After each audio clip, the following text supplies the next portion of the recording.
Let a baby get up. There your mind go. Come on. The enemy is an expert and you have undercredited him. Man has almost 7,000 years on the earth. Your enemy was here a lot longer. He was here with the first congregation. Yeah. Wow.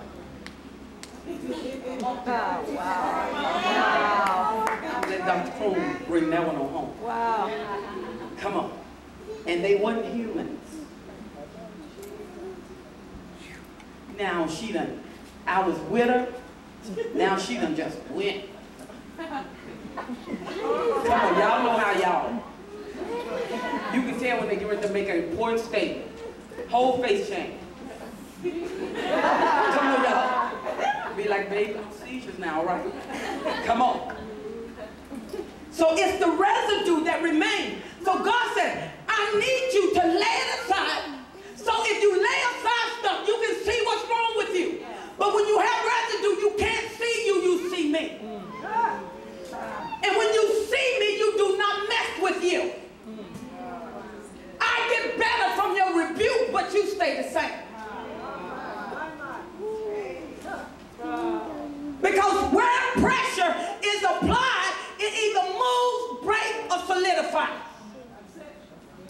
And how does it solidify? Some people, you put pressure on their life, they rebel. So they lock down. You want to uproot stuff? Sister, can you move your feet? Put on your blinker to get a parking space. Come on. And when you solidify,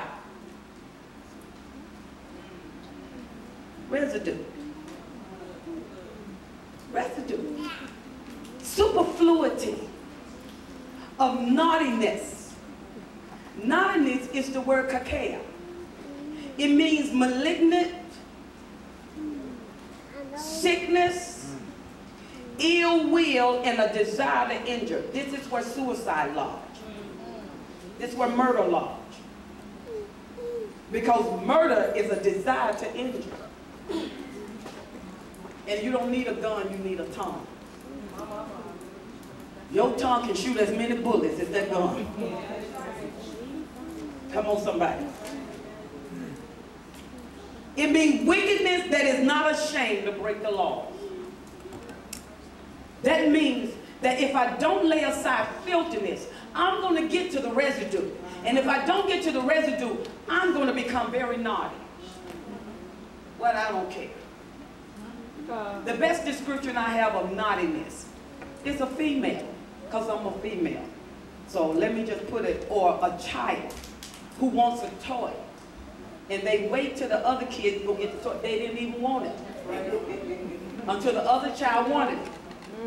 And when the other child went, they go, mine. It's not even their toy. When the enemy gets you over into naughtiness, he gets you over into wickedness and malignity.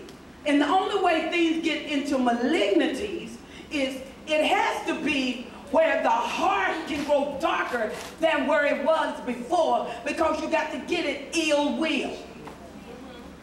You got to get cancer of the will. My God. My God. Because cancer cells, if you don't get that free radical cell forms a cell.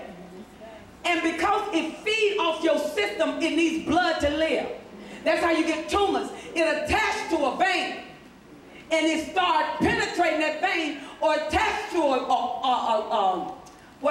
organ. And it starts pulling off that organ the blood that's supposed to be supplied to it. And the reason the organ gets defiled or starts to die, because the tumor is sucking up all the blood.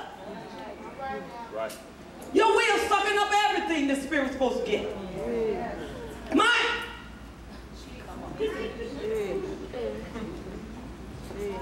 That's real. And when God look at you, that's what you're looking like in the spirit.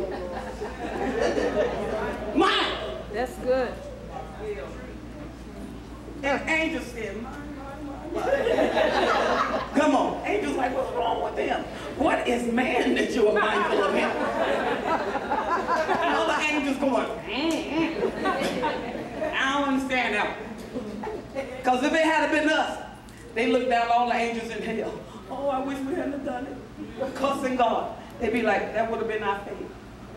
And here is man. Mine! Come to church like that. I surrender all. That's the real truth. Come on. I love you too, brother.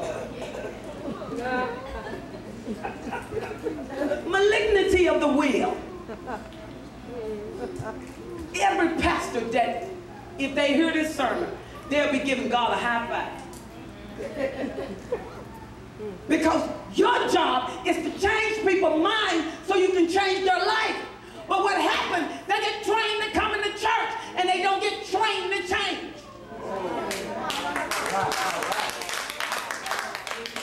Because when I train you to change, your mind will transform. Your will yield. Your life will alter and sinners will come running to God. That's right. What sinner gonna come? They be like, my God. Buddha. Why? Because we're trying to get them to Jesus, and that's your faith. So you lay aside all the filthiness, superfluity, and naughtiness, and receive with meekness. What does that word receive? And then we're going to move quickly. It means dokomeo. It means to take with the hand, to take hold of, to learn. It means to take up on yourself, to endure, to offer in speaking, teaching, or instruction. So what does that mean? That means when I receive something, you can tell because I'm going to progress from reception to teaching to now instructing. I can instruct you. Paul said when you become teachers, now you need somebody to teach you again. Every one of you got a purpose in the ministry. Every last one under the sound of my voice. You was not saved without an assignment. The reason you hit earth with an assignment. Everyone under the sound of my voice. Only 20% of you are in your assignment. The other 80% of you trying to figure out what it is with God on the inside of you.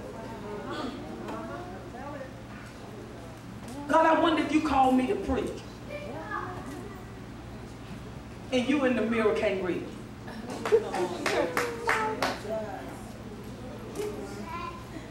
That's right. God, I know you called me to pray. God said, yeah, whenever you pray. Because I usually have to put pressure on you for you to pray.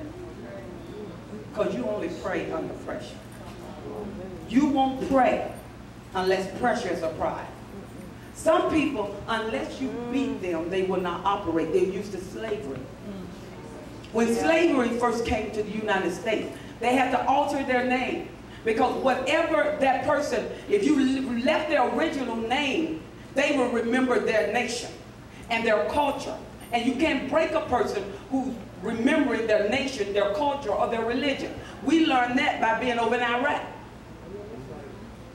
The more we kill them, the more ideas rise up in them. And they think that if I die, jihad, then I'm going to get blessed by Allah. How do you kill somebody like that? You don't, because their ideas live on. So until you can kill the idea, it doesn't matter how many bodies go to waste. Come on, somebody. Boy, y'all are listening, thinking real deep here. Y'all with me? Let me start talking in tongues so I can do a quick intercession.